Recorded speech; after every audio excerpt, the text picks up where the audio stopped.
Hello നമസ്കാരം friends. ഞാനിപ്പോൾ ഈ സെഷനിൽ വന്നത് ഒരു അപ്ഡേറ്റ് നിങ്ങളുമായിട്ടൊന്ന് ഷെയർ ചെയ്യുന്നതിന് വേണ്ടിയാണ്. ബഹുമാനപ്പെട്ട ഹൈക്കോടതി, കേരള ഹൈക്കോടതി CBIയോട്, സെൻട്രൽ ബ്യൂറോ ഓഫ് ഇൻവെസ്റ്റിഗേഷനോട് വിശദീകരണം തേടിയിരുന്നു, എന്തുകൊണ്ട് CBI അന്വേഷണം സ്റ്റാർട്ട് ചെയ്യുന്നില്ല എന്നുള്ളത്.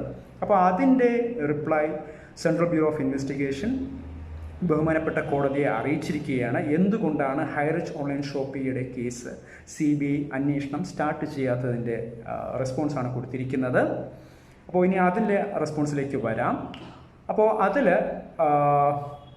ഇപ്പോൾ പറഞ്ഞിരിക്കുന്നത് CBIയുടെ പ്രൈമറി സ്റ്റഡിയിൽ ഹൈറിച്ച് ഓൺലൈൻ ഷോപ്പിയുടെ ഇടപാടുകൾ, ട്രാൻസാക്ഷൻസ് ബഡ്സ് ആക്ടിൻ്റെ പരിധിയിൽ വരുമോ എന്നുള്ള ഒരു സംശയം CBI കോടതിയിൽ ഉന്നയിച്ചിരിക്കുകയാണ്. കാരണം CBIയുടെ പ്രാഥമിക പഠനത്തിൽ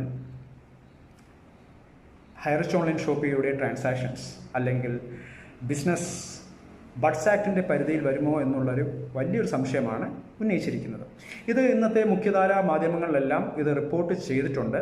പക്ഷേ ഇതിൻ്റെ അകത്ത് പല മാധ്യമങ്ങളും, അതിൻ്റെ അകത്ത് എനിക്ക് അപ്രീഷിയേറ്റ് ചെയ്യേണ്ടത് മനോരമ പത്രത്തിൻ്റെയാണ്. മനോരമ പത്രം എന്തായാലും ജെന്യുവിനായിട്ടുള്ള കാര്യം വാർത്തയിൽ കൊടുത്തിട്ടുമുണ്ട്. എന്തുകൊണ്ടാണ് ഹൈറിച്ച് ഓൺലൈൻ ഷോപ്പിയുടെ കേസ് CBI ഇൻവെസ്റ്റിഗേറ്റ് ചെയ്യാത്തതിൻ്റെ ന്യൂസ് വളരെ ഒതൻറ്റിക്കായിട്ട് മനോരമ ന്യൂസ് കൊടുത്തിട്ടുണ്ട്. അതിൻ്റെ അകത്ത് പറഞ്ഞിരിക്കുന്ന റീസൺ ഇതാണ്: CBIക്ക് ഈ ഹൈറിച്ച് ഓൺലൈൻ ഷോപ്പിയുടെ ട്രാൻസാക്ഷൻസ് ബഡ്സ് ആക്ടിൽ വരുമോ എന്നുള്ളത് ഒരു സംശയം ഉന്നയിച്ചിരിക്കുകയാണ്.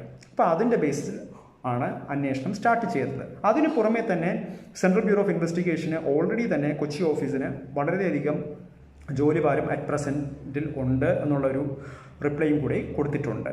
അപ്പോൾ ഓൾറെഡി അവർ പല കേസുകൾ അന്വേഷിച്ചുകൊണ്ടിരിക്കുകയാണ്. അപ്പോൾ അതിന് പുറമെ അവരുടെ ഒരു പ്രാഥമിക സ്റ്റഡിയിൽ, പ്രൈമറി സ്റ്റഡിയിൽ ഹൈറിച്ച് ഓൺലൈൻ ഷോപ്പിയുടെ ട്രാൻസാക്ഷൻസ് ബഡ്സ് ആക്ടിൻ്റെ പരിധിയിൽ വരുന്നില്ല എന്നുള്ളൊരു ഒപ്പീനിയനാണ് ഒരു പ്രൈമറി സ്റ്റഡീൻ്റെ ബേസിസിൽ CBI ബഹുമാനപ്പെട്ട ഹൈക്കോടതിയെ അറിയിച്ചിരിക്കുന്നത്.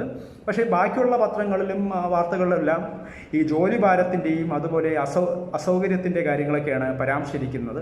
മെയിൻ റീസൺ അവിടെ ഹൈലൈറ്റ് ചെയ്യുന്നില്ല. അതിന് ബഹുമാനപ്പെട്ട മനോരമ ന്യൂസിനോട് എന്തായാലും അപ്രീഷിയേറ്റ് ചെയ്യുന്നു, ജെന്യുവിൻ ന്യൂസ് അവിടെ ഷെയർ ചെയ്തതിൽ. അപ്പോൾ ഈ ഒരു കാര്യം ഷെയർ ചെയ്യുന്നതിന് വേണ്ടിയാണ് ഞാൻ ഈ സെഷനിൽ വന്നത്. അതിന് പുറമേ തന്നെ മനോരമ ന്യൂസിൽ വേറൊരു കാര്യം കൂടി പരാമർശിച്ചിട്ടുണ്ട്. ഈ കേന്ദ്രം, ഇത് CBIയുടെ കേന്ദ്ര ഓഫീസാണ് കൊച്ചി ഓഫീസിനോട് റെസ്പോൺസ് ചോദിച്ചത്. അപ്പോൾ അവർ പറഞ്ഞു, ഒന്ന് ബഡ്സ് ആക്ടിൻ്റെ പരിധിയിൽ വരുമോ എന്നുള്ള ഒരു സംശയവും പ്രകടിപ്പിച്ചു. അതിനോടൊപ്പം തന്നെ കൊച്ചി ഓഫീസിൽ സെൻട്രൽ ഹൈറിച്ച് ഓൺലൈൻ നിക്ഷേപവുമായിട്ട് ബന്ധപ്പെട്ട ഒരു കംപ്ലയിൻറ്റും രജിസ്റ്റർ ചെയ്തിട്ടില്ല എന്നുള്ള റിപ്ലൈയും കൂടി ബഹുമാനപ്പെട്ട സെൻട്രൽ ഓഫീസിനെ, ഡൽഹി ഓഫീസിനെ കൊച്ചി ഓഫീസ്, CBIയുടെ കൊച്ചി ഓഫീസ് അറിയിച്ചിട്ടുണ്ട്.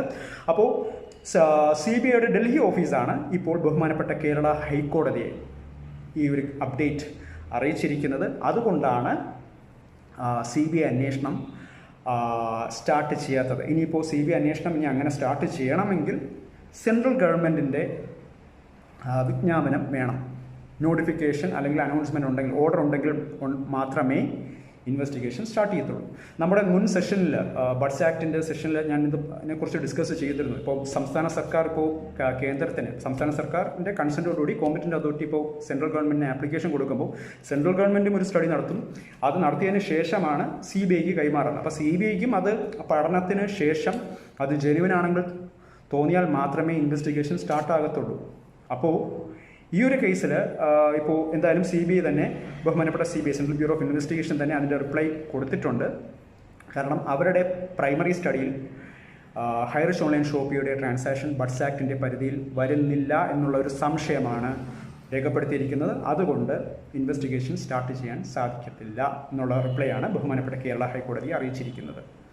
അപ്പോൾ ഈ ഒരു കാര്യം ഷെയർ ചെയ്യാനാണ് ഞാനിപ്പോൾ നിങ്ങളോട് ഈ സെഷനിൽ വന്നത്. അപ്പോൾ ഹൈറിച്ചിൽ അസോസിയേറ്റ് ചെയ്തിരിക്കുന്ന മെമ്പേഴ്സിനോട് ഒരു കാര്യം എനിക്കൊന്ന് സൂചിപ്പിക്കാനുണ്ട്. ഇന്നലത്തെ വീഡിയോയുടെ സെഷൻ്റെ താഴെ പലരും, കാരണം നീണ്ടു പോകുമ്പോൾ എല്ലാവർക്കും പ്രഷറാണ്, എല്ലാവരുടെയും ഫീലിങ്സ് മനസ്സിലാകുന്നുണ്ട്. പക്ഷേ ഈ സെഷൻ്റെ താഴെ പലരുടെയും കമൻസ് കണ്ടു, എന്തുകൊണ്ട് ഇത്രയും നീണ്ടു പോകുന്നു. കാരണം ഇത് നമ്മൾ പ്രാക്ടിക്കലി കൂടെ മനസ്സിലാക്കുക. കാരണം കുറേയധികം ബോഡീസ് ഇതിനകത്ത് ഇൻവോൾവ് ആണ്. പല രീതിയിൽ കാര്യങ്ങൾ പുരോഗമിച്ചുകൊണ്ടിരിക്കുകയാണ്. സോ അതിൻ്റെ ഒരു കാലതാമസം ഉണ്ടാവുക തന്നെ ചെയ്യും. പിന്നെ അതുപോലെ തന്നെ ഞാൻ ഒരു കാര്യം കൂടെ ഞാൻ ഒന്ന് സൂചിപ്പിച്ചോട്ടെ ഈ വീഡിയോയിൽ. ഞാൻ ഹൈറിച്ച് ഓൺലൈൻ ഷോപ്പിയുടെ ഒരു മാനേജ്മെൻറ്റ് റെപ്രസെൻറ്റേറ്റീവോ അല്ലെങ്കിൽ ഹൈറിച്ച് മാനേജ്മെൻറ്റിൻ്റെ ഒരു എംപ്ലോയിയോ അല്ല. ഞാനും നിങ്ങളെപ്പോലെയുള്ള ഒരു പബ്ലിക്കിൻ്റെ അല്ലെങ്കിൽ പബ്ലിക്കിനെ റെപ്രസെൻറ്റ് ചെയ്യുന്ന ഒരു വ്യക്തിയാണ്. അപ്പോൾ ഇതിൻ്റെ താഴെ വന്നിട്ട് മാനേജ്മെൻറ്റിനെ അറിയിക്കണം, അല്ലെങ്കിൽ നമ്മുടെ പൈസ കിട്ടുന്ന കാര്യം, അപ്പോൾ അത് ഈ സെഷൻ്റെ താഴെ വന്നിട്ട് രേഖപ്പെടുത്തിയതുകൊണ്ട് അവിടെ ഒരു യൂസ് വരുന്നില്ല. ഓക്കെ, അപ്പോൾ അതും കൂടെ നിങ്ങളെ ഹൈറിച്ചിൽ അസോസിയേറ്റ് ചെയ്തിരിക്കുന്ന മെമ്പേഴ്സിനോട് എനിക്കൊന്ന് ഷെയർ ചെയ്യാനുണ്ട്. ഇപ്പോൾ ഹൈറിച്ചിൽ അസോസിയേറ്റ് ചെയ്തിരിക്കുന്ന മെമ്പേഴ്സാണോ അതോ നെഗറ്റീവ് കമൻറ്റ്സ് ഇടാൻ വേണ്ടി PR എടുത്തിരിക്കുന്ന അവരാണോ വന്ന് മെസ്സേജ് ഇടുന്നതെന്നുള്ളത് എനിക്കറിയത്തില്ല. ഞാൻ ജനറലി പറഞ്ഞതാണ്. എന്തായാലും ഞാൻ എൻ്റെ സ്റ്റാൻഡ്സ് നിങ്ങളോടൊന്ന് ക്ലിയർ ചെയ്തതാണ്. എന്തായാലും ഈ സെഷനിൽ ഇതൊക്കെ ഒന്ന് നിങ്ങളോടൊന്ന് ഷെയർ ചെയ്യാനാണ് വന്നത്. അപ്പോൾ എന്തായാലും നമ്മളൊരു പൊതുവായിട്ടൊന്ന് വിശ്വസിക്കുന്ന ഒരു കാര്യമുണ്ടല്ലോ, ഇപ്പോൾ 100 കുറ്റവാളികൾ രക്ഷപ്പെട്ടാലും ഒരു നിരപരാധി പോലും ശിക്ഷിക്കപ്പെടരുത് എന്നുള്ളൊരു തത്വമാണല്ലോ നമ്മളെല്ലാവരും വിശ്വസിക്കുന്നത്.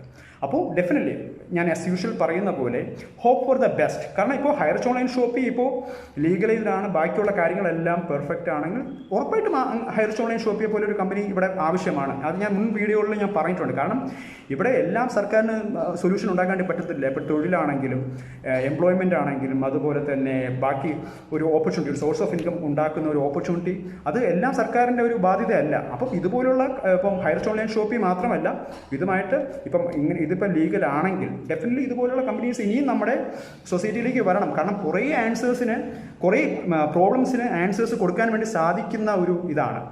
അപ്പോൾ ഇതിപ്പോൾ ലീഗലാണെങ്കിൽ തീർച്ചയായിട്ടും ഹൈറിച്ച് ഓൺലൈൻ ഷോപ്പിൽ ഡെഫിനറ്റ്ലി ഇത് തിരിച്ചു വരണം. അല്ലെങ്കിൽ അതിൻ്റേതായിട്ടുള്ള രീതിയിലുള്ള ആക്ഷൻസ് അതെന്തായാലും ബഹുമാനപ്പെട്ട കോടതിയുടെ ഫ്രണ്ടിൽ ഇരിക്കുകയാണ്. അപ്പോൾ അതിന് ഉചിതമായിട്ടുള്ള ഒരു തീരുമാനം ബഹുമാനപ്പെട്ട കോടതി തന്നെ എടുക്കട്ടെ. അപ്പോൾ ഈ ഒരു കാര്യം ഒന്ന് ഷെയർ ചെയ്യുന്നതിന് വേണ്ടിയാണ് ഞാനിപ്പോൾ സെഷനിൽ വന്നത്. സോ വൺസ് അഗെയിൻ ഞാൻ എപ്പോഴും പറയുന്ന പോലെ തന്നെ have A great day. Thank you very much. Take care.